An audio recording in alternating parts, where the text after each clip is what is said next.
Bertrand Russell once argued that the quality of theistic arguments has deteriorated over time.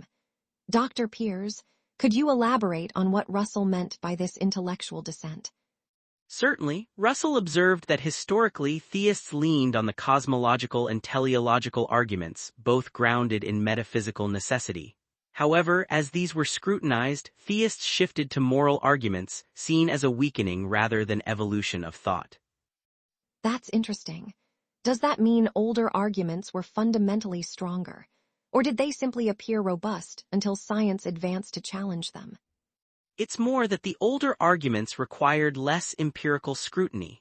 As modern science like the Big Bang theory emerged, assumptions made by these arguments were invalidated, revealing their fragility. The move to moral arguments shows a lack of empirical grounding. How significant is the impact of such a shift on contemporary debates about the existence of God? The shift has led to more subjective, less empirically supported arguments in public discourse, which Russell saw as a retreat rather than adaptation, a point that's crucial in today's skeptical climate. You mentioned a shift from cosmological arguments to moral ones. Could you explain the implications of this transition? Initially, theists argued that the universe required a cause, God.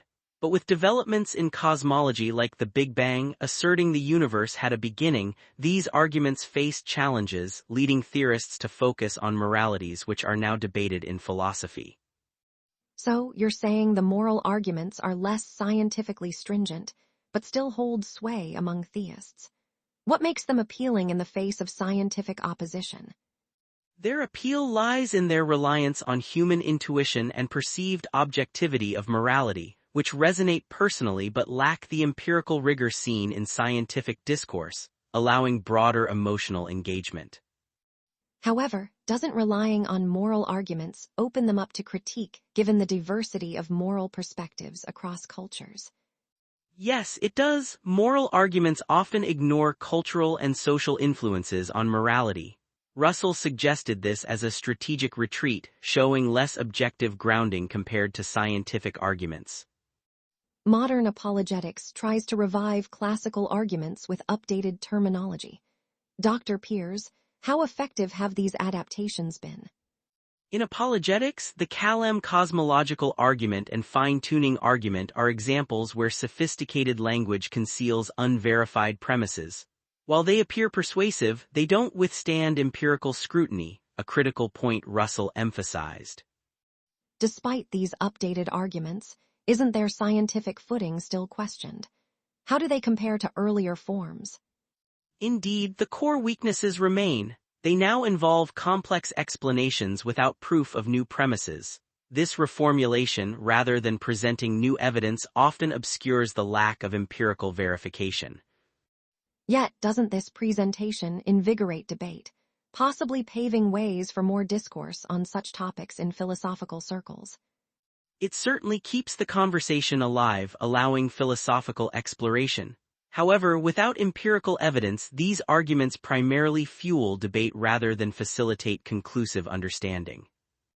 Looking ahead, what does the future hold for theistic arguments in an ever-advancing scientific era? Russell anticipated theists needing to retreat further into subjective domains as the scope for empirically based arguments narrows. Thus, future defenses may become more personal and less universally convincing as scientific understanding grows. Given this potential retreat, can we expect a breakthrough that reconciles these arguments with scientific evidence? While breakthroughs are unpredictable, any effective reconciliation would require significant shifts in both theological reasoning and scientific discovery. Such synergy remains elusive for now, based on current evidence and methodology.